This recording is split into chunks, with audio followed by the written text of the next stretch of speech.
I was in a talk, uh, obviously virtually, a couple of days ago at the Southern Federal University, which is in Rostov on Don.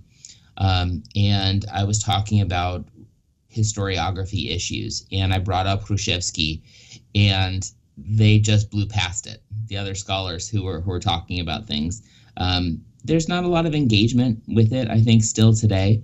The only other person on this roundtable I was on who talked about medieval things cited B.A. Rybakov probably 5 times. And yet there's no mention of Khrushchevsky, who's a much better scholar, talking about some of the same periods. So, I mean, not that Rybakov's not, but the in-depth nature of Khrushchevsky's scholarship, as we were just talking about, really puts him above and beyond a lot of the Russian scholars of similar periods.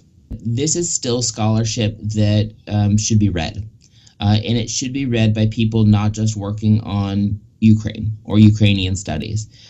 This is not a vanity project. This is not a pro-Ukraine project.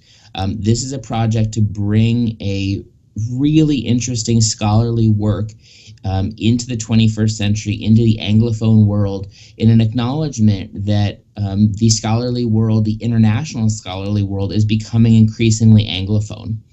And we see this too with Russian studies.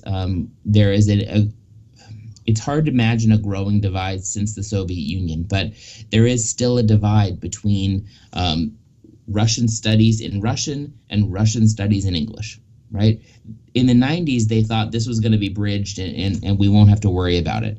But it is very much still a divide, and perhaps potentially even growing. And so this is a scholarly project that is still relevant for scholars today, both scholars working on medieval Rus as well as working on the historiography of 19th and early 20th century scholarship.